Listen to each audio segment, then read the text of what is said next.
Luke chapter 16, if you want this handout, you can get it in the link in the description down below. The events of the chapter happened during Jesus' earthly ministry, so that would have been around 30 to 33 AD. There's a couple key characters here to notice. Jesus is obviously the first one. The second one is a dishonest manager. He was a guy who managed his master's money very poorly. Then there was a rich man. This rich man lived in luxury during his life, and then he died and he went to Hades, which is the place that's reserved for wicked souls. And then, in contrast to him, there's Lazarus, a poor man who died and was carried to Abraham's side, which is a term referring to a place for righteous souls. And kind of like in chapter 15, we don't exactly know the location where these events took place, where Jesus said these words. Our best clue is in Luke chapter 13, verse 22, where it says Jesus was going through the towns and villages on his way to Jerusalem, and some of this conversation might have happened along that journey. So I've got this chapter broken down into 4 sections. The first one, verses 1 through 13, this is this parable of the dishonest manager. So there was this rich man, and he was planning to fire his money manager because of his incompetence.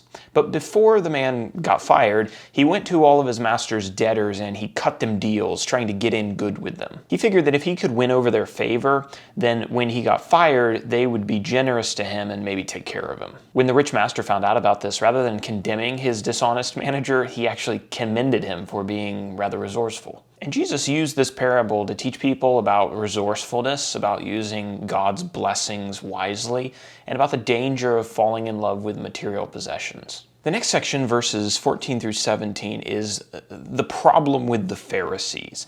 So the Pharisees, they were very concerned and in love with earthly wealth, and they really only cared about the way they were perceived in the eyes of their fellow men. They tried to use God's Old Testament law to make themselves look very godly, very holy, very good in the eyes of other men. But Jesus came along and he revealed that they were actually denying everything that the old law was pointing towards, and that was the kingdom of God. But Jesus made it clear that the kingdom of God was coming and that nothing was going to stop it, not even the rebellion of the Pharisees. The third section is just one verse. It's actually verse 18.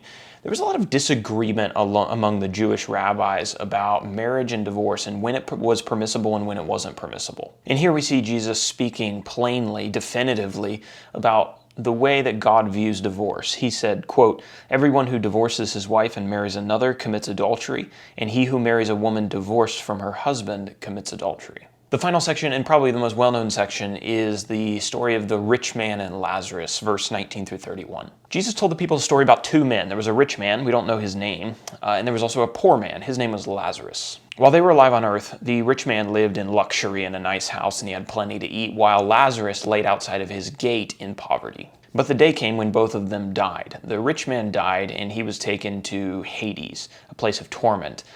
Lazarus died and he was taken to paradise. The selfish rich man actually wanted Lazarus to serve him and ease his pain while he was in torment, but Abraham told him it wasn't going to happen. He then asked Abraham to send Lazarus back to the earth to warn his 5 brothers not to live a life that would lead them to Hades. But Abraham told him that his brothers had the prophets and they had Moses, and that was enough, or should have been enough for them. So how does this chapter fit into kind of the big picture? Why is it important in the big picture of the Bible? Well, in one way, you may have heard about paradise and Hades before. And surprisingly, the Bible actually doesn't have a whole lot to say about them.